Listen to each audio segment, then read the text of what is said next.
Transformers is a film franchise that originated in its current form in 2007 and continues to this day. I'm going to cast my eye back to the first installment of this franchise, Transformers. Based on the famous toy line and cartoon series launched in the 80s, which itself was an adaptation of a Japanese toy line, the Transformers follows the Autobots and Decepticons, an alien robotic species that can transform themselves into vehicles, who have destroyed their home planet of Cybertron due to a devastating civil war.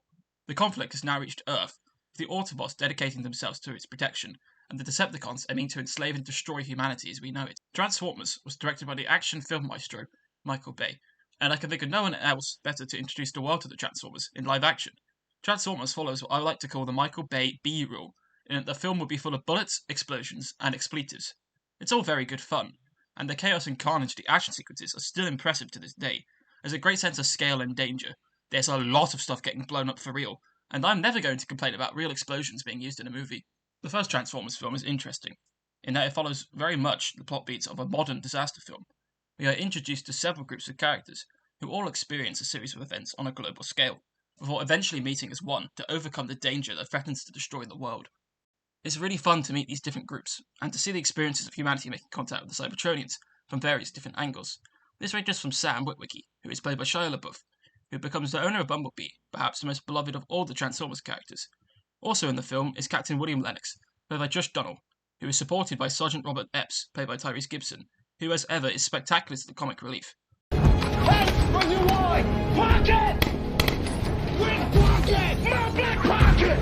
You got 10 black pocket! Left cheek! Left cheek! Left cheek! These two play soldiers who have deadly first-hand experience of the Decepticons. The cast also features some excellent turns from John Turturro as Seymour Simmons, and Kevin Dunn and Julie White as Sam's parents.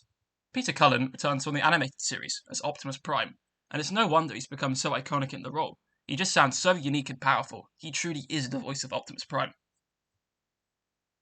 Transformers is well remembered for its special effects, which to this day still hold up. I love the design of the Cybertronians. The colour of the Autobots really pops and draws your eye. Contrasting this with the bleak militarised look of the Decepticons makes for some really awesome juxtaposition. These designs also serve as great updates upon the much-loved G1 designs of the original cartoon.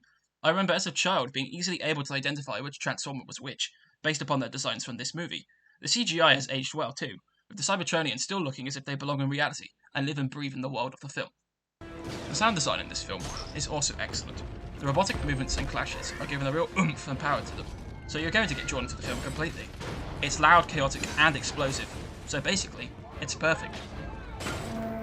I can't talk about Transformers without also mentioning its iconic score from Steve Jablonsky. He gives the film a truly epic feel.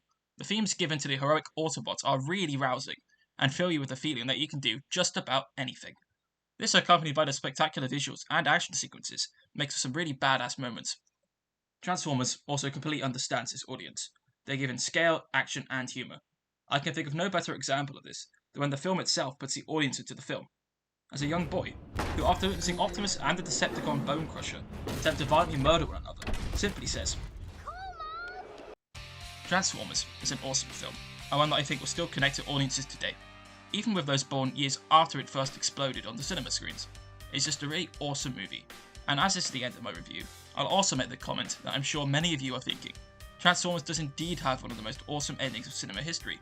Optimus' rousing speech, accompanied by Linkin Park's epic What I've Done, is well and truly the perfect action film juice. Please do watch this film.